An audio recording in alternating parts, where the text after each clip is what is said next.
Chapter 2. Entering the cave, she realized it was not a cave, but an expansive mansion. How had she not seen the mansion? It had been dark. She was frozen, hungry, and exhausted. Maybe she missed it. No. Palef had told her to look for the caves. Maybe it was a mansion built inside a cave. Too worn to care, she welcomed the warmth and light. She was tired of being miserable and ready to rest. She followed the man up the beautiful staircase. Suddenly mindful she must be tracking snow on the marble stairs, she stopped and quickly drew in her breath, frantically looking for something to clean it. The man turned upon hearing the noise. It was her first time seeing his face, and she feared what she would see. Focusing on his chin, she avoided his eyes. She spoke calmly. "I am sorry. I have tracked snow in. Could you please direct me to where I can find something to clean it?" Immediately she noticed the skin around his chin pull tight, and she marveled to see he was smiling, not in a cruel or mocking manner, but he was smiling up to his eyes, which she now allowed herself to look at hesitantly. "What snow, child?" he gently asked. He was so kind. She did not want to point out her mistake and lose sight of his kind eyes, but she felt bound to disclose her mistake. Sighing to herself, but committed to having him see her mistake, she broke eye contact to look down for the evidence. But before noticing the stairs, she saw she was wearing a beautiful deep violet dress. Gasping, she grabbed the new dress, disbelieving what she saw and felt. Thus emboldened, she looked back at the kind man and asked, "Where did I get this dress? How am I wearing a new dress?" He answered benevolently, "It was the dress you were wearing when you entered." He smiled before continuing up the stairs. She stayed a moment longer, looking inquisitively at her dress as if the answer would be there. Starting after him, she stopped to look for the snow, but it was gone. Page break. She did not want to leave. She was not ready, and she knew it. It was cold out there, and she knew she would hurt again. Couldn't she stay just a little longer? Just thinking of the outside brought back all the pain and confusion she had felt while there. Hot tears coursed down her cheeks. She had been safe here and felt loved even when she wasn't performing for it. It didn't make any sense to leave. "Stay as long as you want, little one," he had said to her for years, and she knew he meant it every time. She wanted to stay, so she was going to, and that would have to be that. Harder crying accompanied these new thoughts, as she knew herself and what she would do. "You will not go alone," he had promised, and she knew he thought it, but she didn't know how it would be possible, so it didn't feel real to her. "Oh, please, just stay," she begged herself, wishing she could talk herself into it, as she had so many times before. But she knew it had no hold on her, even as she said it. She was leaving. "Tomorrow," she said, throwing herself back on her soft, welcoming bed. "I will leave tomorrow." "No, you will leave today," she heard from somewhere deep inside herself. "Well, you can't make me," she countered, and burrowed deeper into the enveloping blankets. "You are right," she heard herself say in response. Knowing that she could not or would not make herself do anything she didn't want to do was both freeing and annoying. Page break. It was blinding leaving the cave. She squinted, blocking her face from the sun. It was so hot and bright that she wanted to turn back to the cave. She remembered his loving embrace as she had prepared to leave. She could still feel his arms engulfing her in him. She knew he loved her, and she loved him, and not being with him hurt. She breathed, but it didn't feel as full, and she no longer felt cocooned and sheltered, but rather exposed and raw. She sat, mindful to keep her back to the entrance. She needed a minute to adjust. It wasn't too late. She knew she could go back. She had spent most of the morning mourning, so it made sense to start tomorrow, so she would have the whole day. She laughed at herself. Tomorrow would be no different. The morning would be spent mourning, and she would be sitting on the same rock in 24 hours. The hardest part was accepting that things had changed. No matter what, it would never be the same, and she couldn't go back to that. She was mourning a season she could not have back, and didn't know how to start the new one. I could start by standing up. What good would standing up do? Well, it's something, she said as she forced herself to stand. Do you feel better now? Well, I don't feel worse. What were you expecting? Some epiphany upon standing? She had started talking to herself again in a way that did not feel good. Knowing she was leaving, she had brought it back. She hadn't recognized its absence until it came back. She wanted to be still again. Standing, she breathed in the warm air. It was summer. The sun felt good on her face. It's going to be okay. I'm going to be okay. Keeping her eyes forward, she started to walk. She heard the river again. Birds were singing, and she had forgotten how green everything was. Breathing in the air, she wondered how 5 years had passed as if in a dream. Why had she not wanted to go outside? How had she forgotten how beautiful it was? Letting the awe of her surroundings propel her forward, she was far from the cave before that reality paralyzed her. Frantically, looking around as if for the first time, her eyes narrowed along with her breathing, and she felt cold chills engulf her.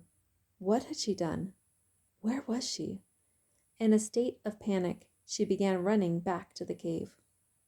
The finality of being gone and the unknown of the future was too much. She had to have one or the other to survive.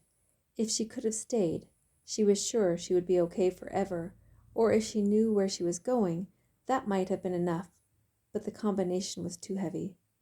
Slumping to the ground, she grieved. Looking at the bright sky and hearing insects close by were the first things she noticed upon awakening. Where was she? All too quickly, she realized where she was, and that it was her reality, and not a bad dream. Anger welled up in her at her stupidity for leaving. She had been safe and happy, loved and welcome. What kind of idiot leaves all that? A brave one. She heard his voice and sat up quickly to try and locate it. She knew he wasn't there, but she still looked around to be sure. Come back, she whispered breathlessly. Please come back. I haven't left you. She felt his words soothe her raw nerves. But I left you, the words ripped out of her. No, love, you didn't. She could feel his presence in the surroundings. She could hear the river. The sky was a beautiful blue. She could smell the musk of the trees, and as she acknowledged each sensation, she became mindful of a cool, soft breeze blowing the hair on her neck. Page break. He had stayed with her for several days. She had not needed to see him to know he was with her. She had left the river and could see a town that had been calling her from her viewpoint at the top of the mountain. Should we go down? She asked him as she scanned the view. She could feel him smiling as he replied, What would you like to do? Well, we need provisions, she answered, trying to convince herself. Yes. Hesitating, she added, and answers. She could feel him nodding. Is it safe, though? A feeling of calmness came upon her, and an acceptance that she wouldn't know came upon her. Page break. Walking into the village, she did not go unnoticed. Even with the hustle of market energy, people stopped to gauge the newcomer. It had been a long time since she had been around people, and she felt herself talking with him silently. "What do we do now?" she asked, trying to blend in with one of the booths. "You could see if anyone knows how to juggle." Smirking, she remembered how he had asked her if she could juggle the day after she had arrived at the cave. Hiding her smile, she asked again, "No, but really, what do we do?" "Juggling is all I have." She knew this was his way of letting her know he believed she would come up with the answer. Juggling. She smiled again to herself. "Okay, let's juggle." Stepping away from the booth, she approached an old lady selling bread. "Good morning," she said timidly. "Good morning to you." The old lady raised her face to smile at her, though her eyes did not see her. "I don't know your voice. Have you come to Wisteria for the venture?" Wisteria was a real place? She knew that name. It felt like it was from a different lifetime. "Are you still there?" the lady asked, tilting her head. So unaccustomed to interactions with others and navigating so many thoughts simultaneously, she answered hastily, "Yeah, I'm sorry. Yes, I have. I was a little distracted. I apologize." Relieved she hadn't been speaking to herself, the old lady spoke. "I'm Aneth. What is your name, dear?" She recoiled. It had been years since she had been called by her name. They never used names. They knew who they were talking to. Each other.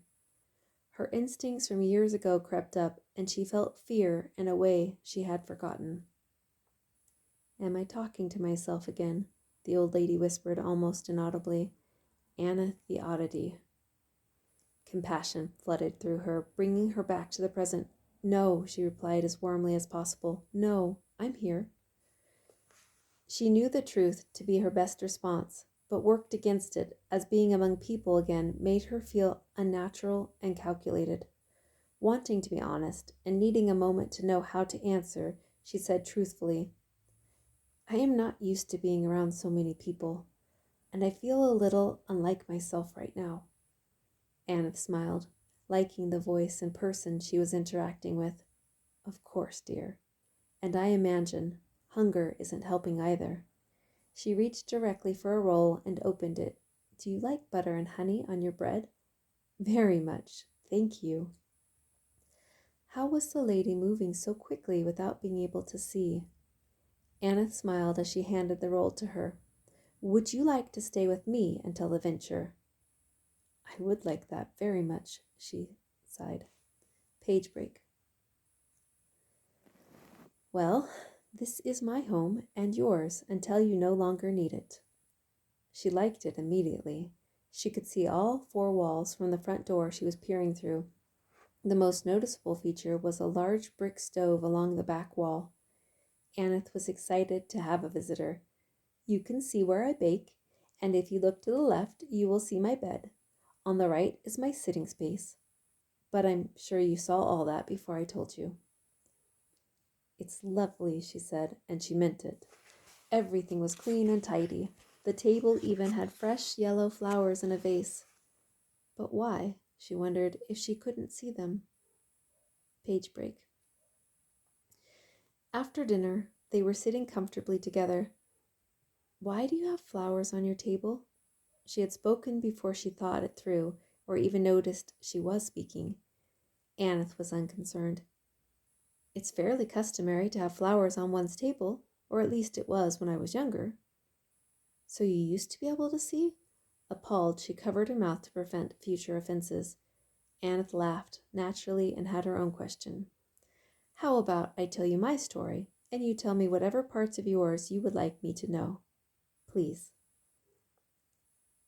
"I came to Wisteria when I was your age. Well, actually, I'm not sure I was your age. How old are you?" 17. "Very good. In that case, I came to Wisteria at exactly the same age you are. I had long blonde hair, just like you, brown. But it is long, isn't it? I felt it when you brushed past me to get the stew. Yes, it is long. And my eyes are blue, just like yours." At this she laughed. "Brown. My eyes are brown. What else would you like to know?" Aneth also laughed. It is always nice to know what things look like, even if you can't see them. Like the flowers on the table. Knowing what they look like to others gives me a semblance of normal. I'm sorry. Don't be. A comfortable silence settled as they both were lost in thought. Aneth came out of her thoughts first. Well, now that I have an image in my mind of who I am talking to, let me tell you my story. Where shall I start? You obviously already know about the venture, or you wouldn't be here, so let me start with why I came. Please start at the very beginning, she interrupted. I would love to know about everything. Everything. Well, that will take a long time, so tonight I will tell you how the venture began. The venture began long before any of us can remember. A king had 3 daughters, all born on the same day. They were identical and were confused at birth. Unable to tell them apart, the king and queen did not know which was the heir. Each of the king's daughters was raised to be the next ruler. Each was trained in every aspect the king wished the next ruler to know. They were taught to ride, to fight, strategy, and every other form of knowledge the king saw fit to teach them. An unbidden memory came to her mind as she remembered her mother telling her of a kingdom called Wisteria. She saw herself sitting on her mother's lap next to the fire. Why did it make her feel sick? She hadn't thought of her mother in many years, and had completely forgotten the story of Wisteria. She wished it was not coming back now. Forcing her attention back to Aneth, she heard her say, the daughters came to their parents with a solution. The parents would send them on a venture, and whoever completed it best would be the heir. As to what the venture would entail, the king and queen sought the counsel of all the villagers from all the villages. Many tasks were created. The rules of the venture were drawn up in such a way that it never mentioned one of the daughters needing to become the next heir. What the king and queen signed, they believed was exclusive to their daughters. They believed it would be a character quest, affording each of their daughters the same opportunity to be successful, and marking one the distinct winner. They did not know how some of the carefully tailored challenges were altered, and that their daughters would not return. They knew nothing of the hate that went into altering some of the challenges until it was too late. Page break. Lying awake on the mat next to Aneth's bed, she could hear her softly breathing. She had thought it all a fairy tale. She had never heard the part where the daughters never returned. She had been very young and only knew of the magical kingdom Wisteria and the 3 princesses. Was Wisteria a kingdom, or was it just the name of a town that folklore kept alive by recreating some sort of quest? What would be required of her if she did do the venture? Aneth was tired after telling the story, and they went to bed. She wasn't sleeping, nor did she think she could. Can you hear me? Of course. Hearing his voice soothed her instantly. Hello. A warm feeling was her response. Am I really in a kingdom named Wisteria? Is that the real question you have? Knowing from experience that redirecting was more important than her original question, she tried again. Am I supposed to go on the venture? Supposed to? Smiling, she tried again. You know what I mean. Would the venture be a good idea for me? Why did you leave the cave? Always questions. Sighing, she replied, I knew I was supposed to. And the venture? Same.